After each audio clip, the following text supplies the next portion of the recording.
Good day, everybody. Welcome back to another Haunting Reactions video.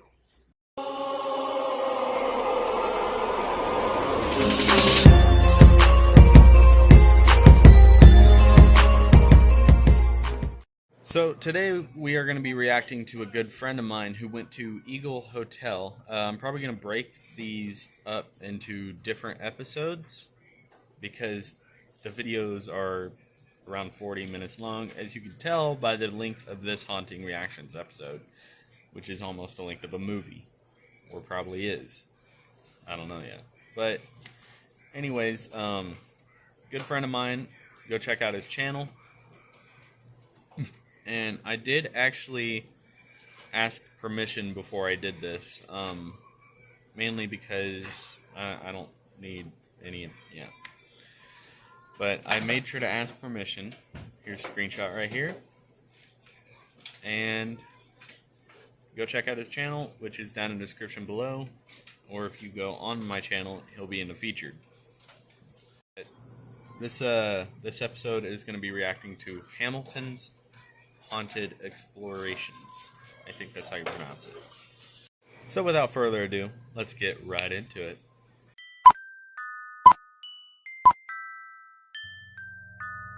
On the track. Okay, first off, love your intro. Just love it.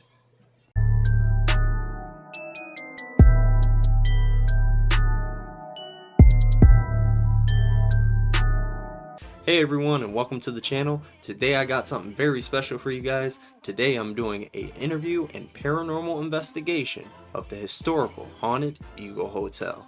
I'm going to meet with a lady named Heidi there. We're going to meet at the Jetson House, which is another historical location that I might be doing an investigation at on a later date. But hope you guys end up staying to the end and liking today's video. Make sure you guys share this out with friends and family. It's a great way to let me know that you guys like this video. Well, without further ado, let's do this.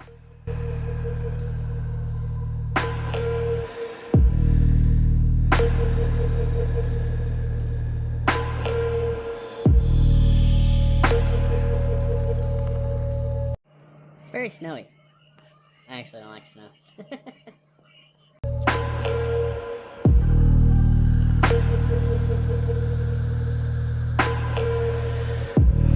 Alright guys, so I made it here. I'm basically near a post office near the Eagle Hotel.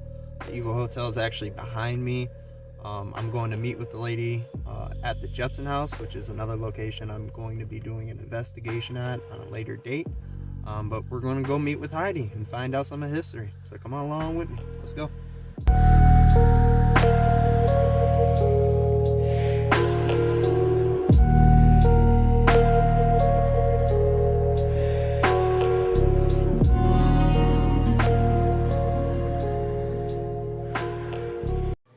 So just by just by looking around and everything, I can tell this house has a lot of history, and well, this hotel has a lot of history, and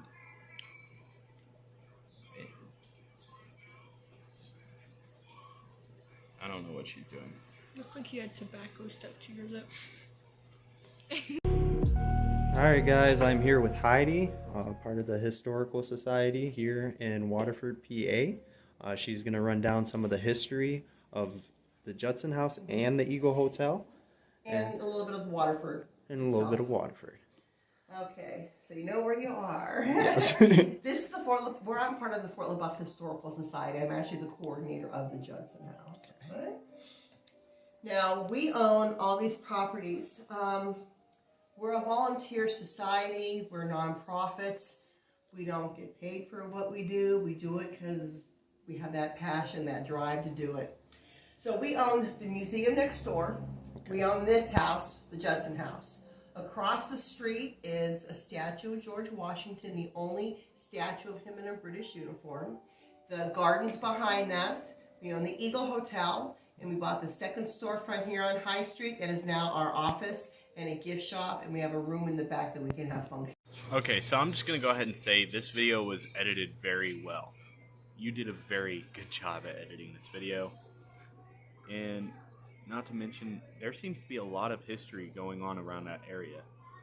So there's no doubt in my mind that you had to have caught something. So we own this whole campus here. And me. Now, where we are where Fort LaBeouf actually sat. Oh, wow.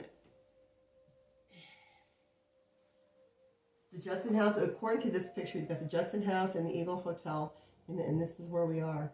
Now, the forts, there were 3 of them. The first one was the French fort in 1753. When they built that, George Washington was sent here to deliver a message to tell them that they needed to leave, that this is British territory. They didn't leave at first, but when they did leave, they burnt the fort and left. Then the British came in and they built their fort on top of the ruins of the old French fort. Oh. During Pontiac's Rebellion, the Indians came here and burnt that fort down. Then the Americans came here in 1794 and built their fort. Now, when the French built their fort, they built a series of forts. You can follow the waterway all the way down to the Gulf of Mexico. So pretty much, you're standing inside of every investigator's gold mine. So that was very, very important. Yes. And that is why the British didn't want the French to be there, because they were securing that whole part of the United States. Andrew Ellicott, brilliant man. 1794, when we built our fort here, Washington, D.C. was being surveyed and mapped out by this man. After he was done in Washington, D.C., he was then sent down here to Waterford to establish the town, because it was the next most important place in the United States that had to be established.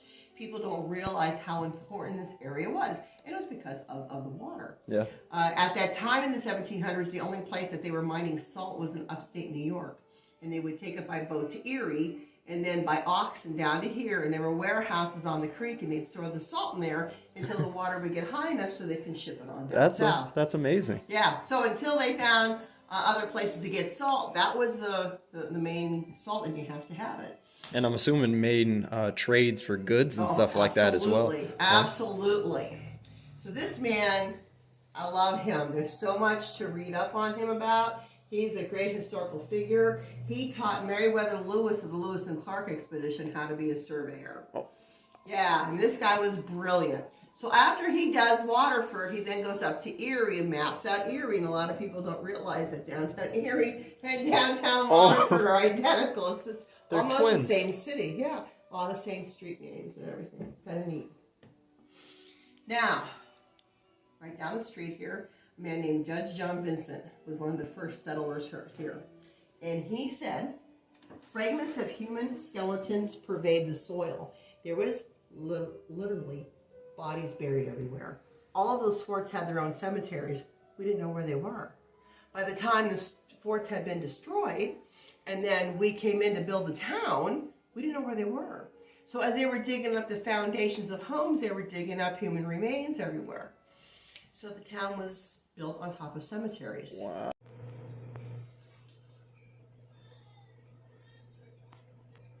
Now, note, whenever that happens, there's at least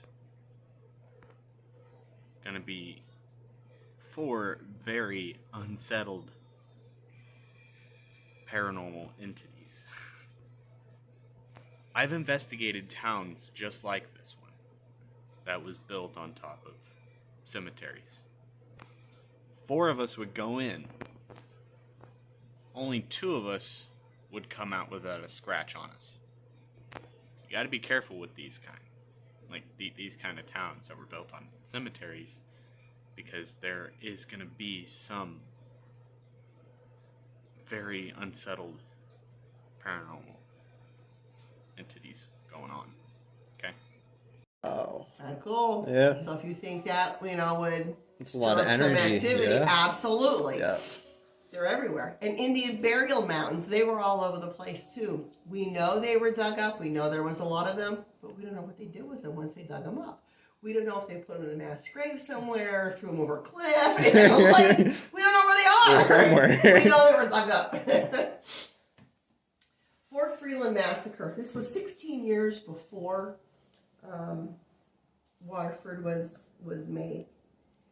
Fort Freeland was in Northumberland County.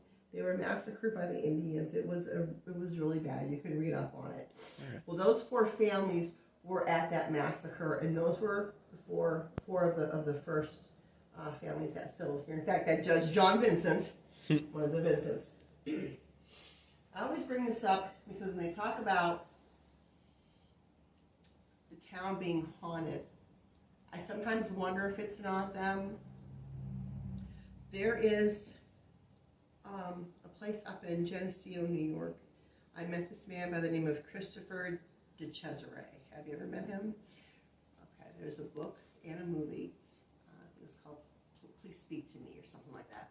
And he was haunted. He went to college, and in his dorm room, he's being haunted by this creature, this thing that kept coming to him all the time.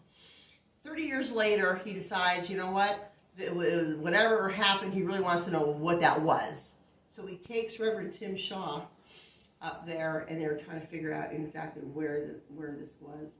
Well, Christopher was a runner. He ran a lot, and he ran by this one park all the time. And it's the park where the torture tree is. And there was a soldier there that was tortured by the Indians, and it was bad. What they did to him was really bad. Well, he was related to these people, which I didn't realize at the time. So, I mean, that haunting and this family are kind of connected out of the first people here. So it makes you wonder. The energy, you know? Yeah. Yeah, it was, what was his name? Thomas Boyd, Captain Thomas Boyd. That chest right there, that sideboard, was made by one of the Boyds. That's very sturdy and solid. Oh, yeah, it is. Very heavy. So I don't know. You know, the energy is, it's just, I thought it was kind of neat that we have a connection there, you know, with the families from Northumberland County.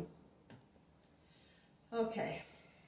When I first started with the Historical Society, I heard reports that there is a newer cemetery on the east end of town and the old cemetery on the west end of town. I heard that they moved the headstones and put them in the new cemetery, but they didn't move the bodies. And I thought, what is this, poltergeist? Yeah, you know? yeah. That's ridiculous. Then somebody said, no, what they did was they dug up the cemetery and then they paved the streets with the bodies in the dirt and stuff. Oh, I thought, well, that's no, ridiculous. that's Who's going to do this? So I started researching, and look what I found. Yes. Skeletons from the grave. Waterford, PA is in turmoil and indignation. An abandoned cemetery near the heart of the village owned by the borough was invaded Wednesday by a gang of laborers who dug open the graves and left the skeletons lying on the ground. The dirt is hauled away for filling streets, and the moldering bones are being carried away as curiosities. What? I thought, wow, that... Yeah, there's definitely gonna be some pretty pissed off fuck. Oh, man. That's crazy. So then I kept looking, found another one. Yesterday, a large excavation was made in an old burying ground of Waterford, 16 miles from Erie. The decaying occupants of sepulture and earth were carted away promiscuously and dumped on defective roads. Skulls and bones lie scattered about, forming a sickening spectacle, and the borough authorities are roundly denounced for permitting the outrage. The cemetery is the property of the borough and has been in disuse many years. That is crazy. Crazy. Well, I wasn't alive back in 1883, but I think what probably happened was they tried to move the cemetery. All right, so did you want to head over to the Eagle Let's head Hotel? over there. All right. It's cold. All right, guys. All right, guys, we're gonna head over there. I'll see you guys over there, all right?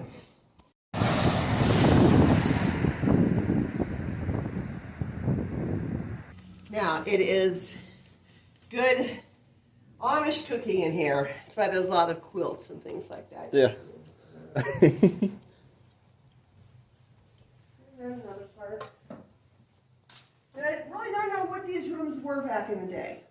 You know, when it was a hotel. I don't know. Oh, the gingerbread man. Yeah. Blair Witch room. things hanging down. Oh, wow. Almost looks identical to the Annabelle doll. Oh, right, Andy. Frickin' dolls. I cannot get away from the dolls. I got one of those when I was a little girl. Hello, guys. You can see George through the door here.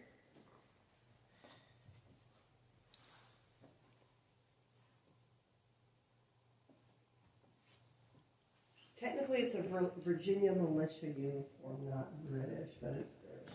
It's under British rule. All right.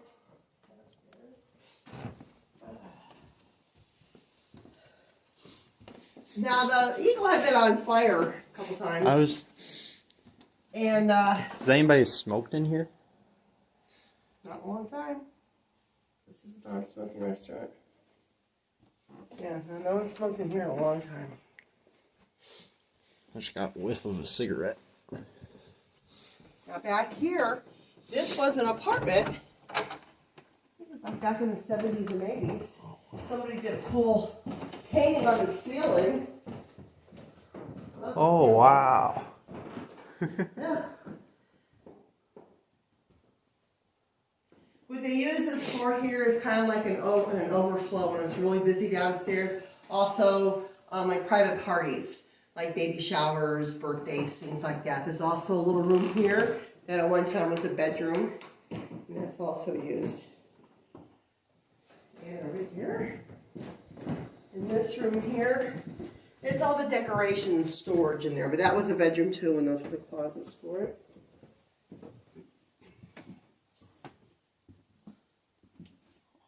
Hi, Santa.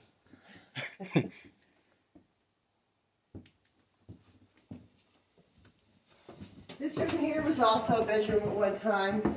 When they put the kitchen in downstairs, they had to have a place for the venting, so this was put here. And on this chalkboard are the names of a lot of the ghost hunting groups that have been here. I like how one of them just put a smiley face in there. They put their names on it. That's awesome. I gotta put HHE up there. Whoa, Steel City Ghost Hunters? We were actually partners with those guys. Beyond Ghost? Yep. That's awesome. We've been here a couple times. Now, what is I'd say the most creepiest or disturbing thing that was caught here? Or even a story?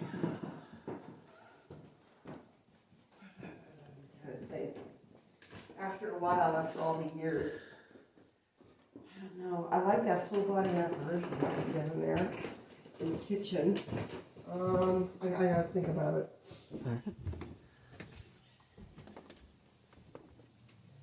So 1863 was during the Civil War. So he's going to have a lot of stuff in here dedicated to Strong Vincent, who was born here in Waterford, and he died in Gettysburg. While he lay dying, President Lincoln made him a brigadier general. So we kind of have a nod to Mr. Lincoln in our stuff. I've got books over at the Judson House, and the one bedroom has a lot of Lincoln pictures in there. So Yeah. give him a nod for making our man brigadier general. This is awesome.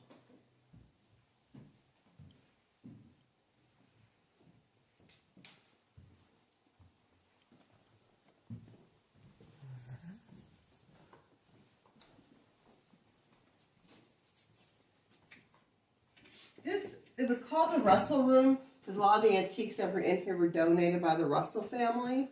And it's also going to be the 1849 room.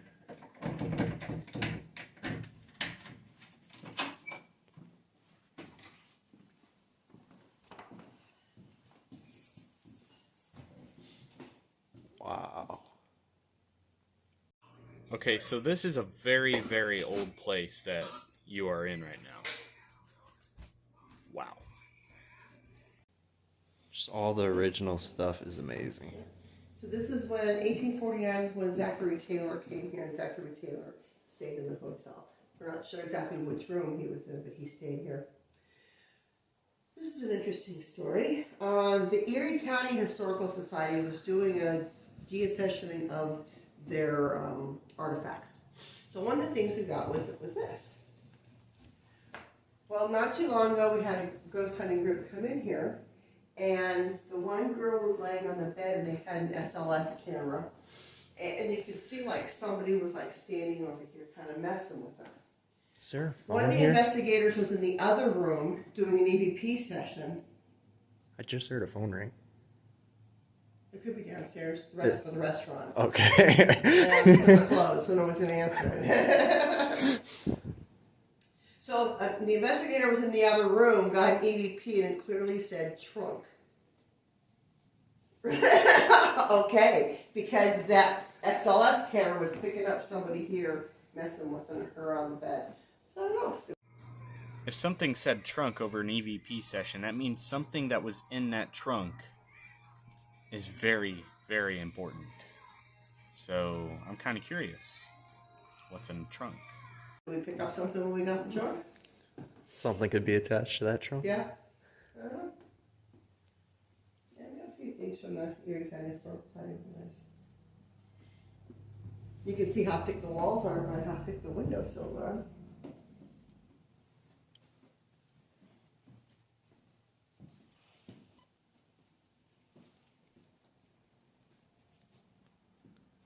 This is the 1826 room, also the McKay. The McKay, because a lot of the McKay family had donated a lot of stuff that's in this room. And 1826 is the year the hotel was built.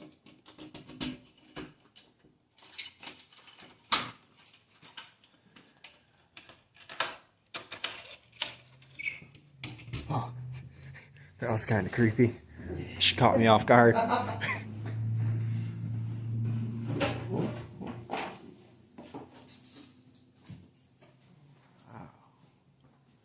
What is that?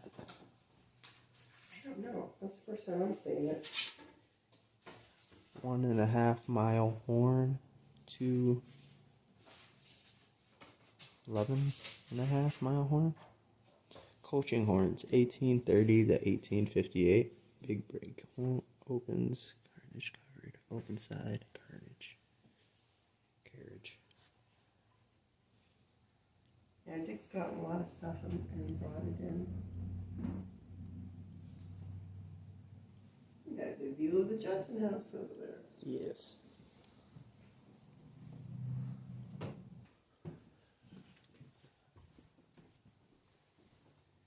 This room was kind of cool. When the Historical Society first got this house in the 70s, they had a gentleman stay here, and he kind of like surveyed the house and mapped it out and was checking records, and so he was some historical guy. Well, when they redid the place and fixed it up, and what they did in this room is they put up some plexiglass so you could see what the inside of the walls look like. I thought that was kind of neat. Now, he's working on this room now, that's why it's a bit messy in here.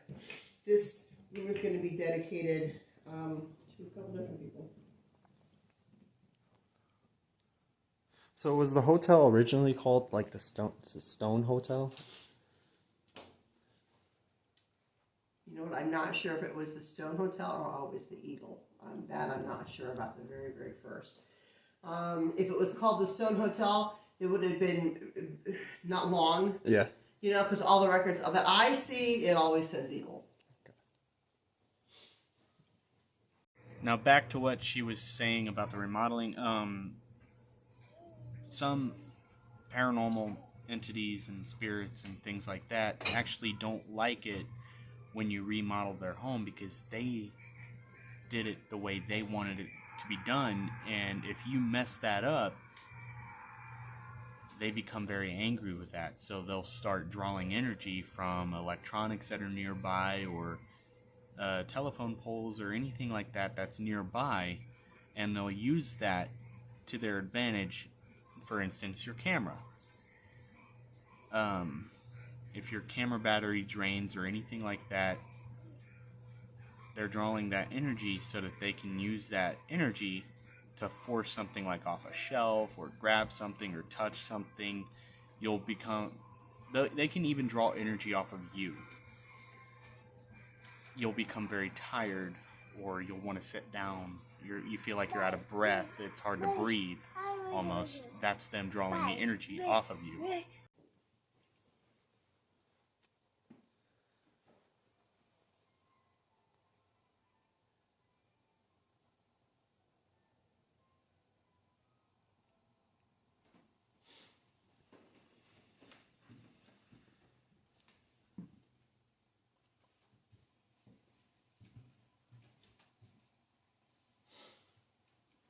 A couple people that's going to be featured in this room. One of them is Jean Grumpy Lovell. Have you ever seen the movie A League of Their Own? No. Tom Hanks, Madonna. No? Okay. Well, it's a baseball movie. It's a movie about the Rockford Peaches in the 1940s had this women's league. And Gina Davis plays the catcher in the movie. Okay. Well, the real life catcher is buried here in Waterford with her catcher's mitt. So we're going to have a thing in here dedicated to her. And also to A number one hobo. A number one. Love the man. He was a hobo. And he rode the rails, and he wrote like 12 books while he was living here. That's nice. And he's buried in Laurel Hills Cemetery in Mill Creek. But he lived around here, and yeah, we'll have something in here about him. He invented the hobo marking system, where they would, like if a hobo went into a town, there would be like certain symbols or markings where they would know where to get food or where they could sleep, or watch out for the mean dog. Like they knew what those symbols meant. And he wrote 12 books about it. Speaking in codes. Yeah. And yeah, he was big. He was very well known throughout the whole United States, and nobody talks about him. So we're gonna dedicate a portion of this room to him. Now for the ballroom.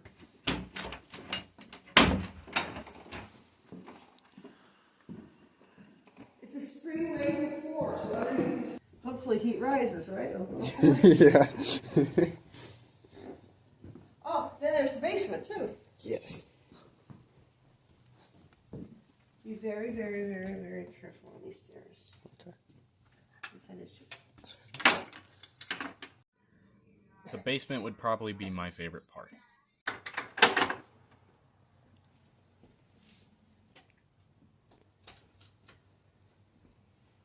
What the heck? If we need light, I got it. Getting any down there. These stairs are a little tricky, and the bottom one's a doozy.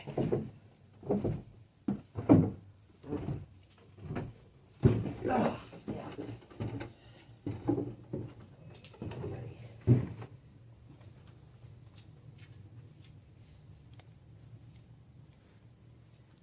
The basement. Nice stone walls. Needs cleaned up.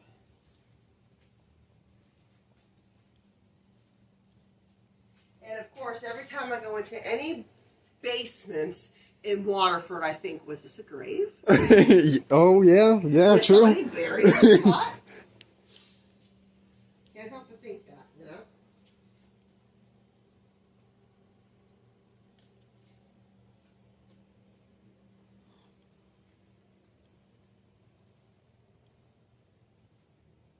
Is that you? That was a whistle.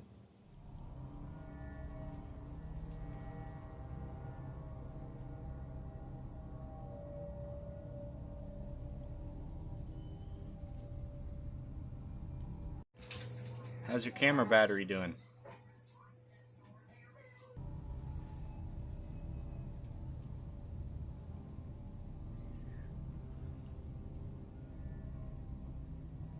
It kind of sounded like either.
coming from above us?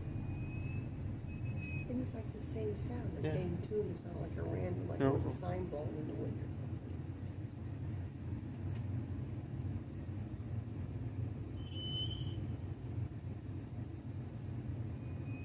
Kind of sounds like a door.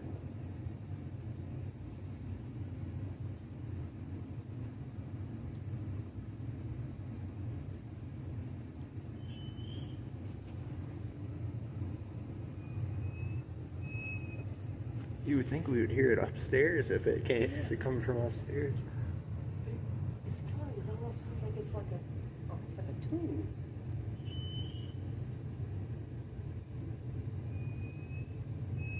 Yeah.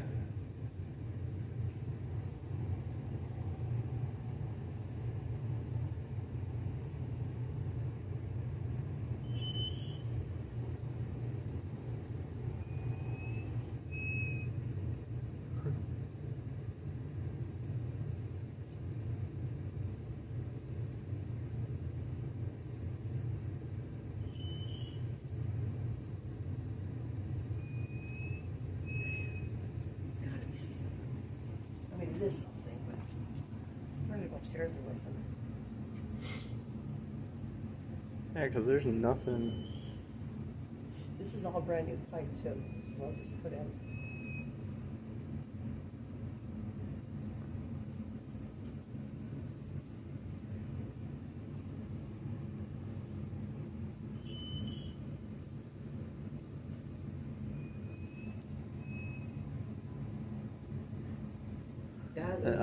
I don't know. Weird.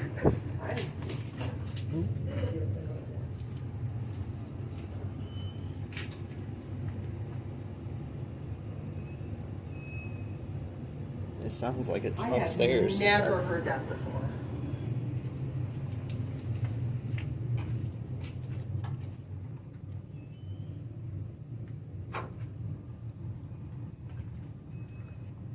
Yeah, at first I thought it was a whistle.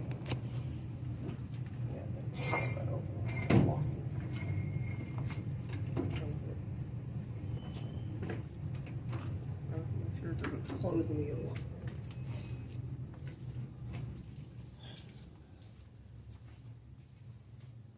This is one of those, what are they called? Bilko doors that goes up. You know, it goes. Oh, yep, the little metal hinges.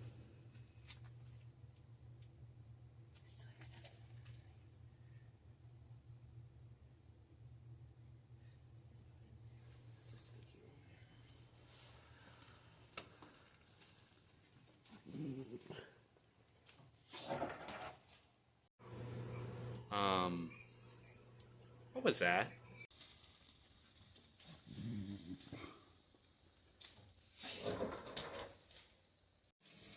Dude,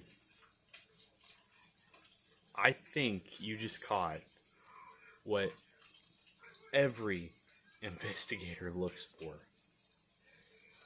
If I'm correct, I may need someone's opinion. Like, leave down in the comments what you think that was, because after the lights turn on, watch the difference, okay? Same, okay, this looks to be like a shadow figure turning its head, looking over directly towards you. This is from the same area after you guys turn the lights on. Huh?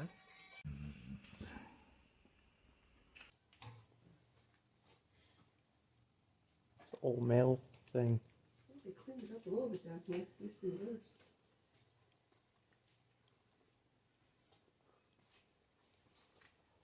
Well, you guys, shortly after that happened, the video comes to an end, so I'm ending this Haunting Reactions episode here. If you guys want to go double check for yourself, see if, well, anything, link to his channel and that video is down in the description below. Please go check him out, subscribe, hit that notification bell for him. I love you all so much, and who knows, I could be wrong. I wasn't doing the investigation, I wasn't there for the investigation, so, but I could be wrong about the shadow figure, but from what it looked like from my end, that's what it looked like. I love you all so much. I'll see you guys in the next Haunting Reactions video. Laters.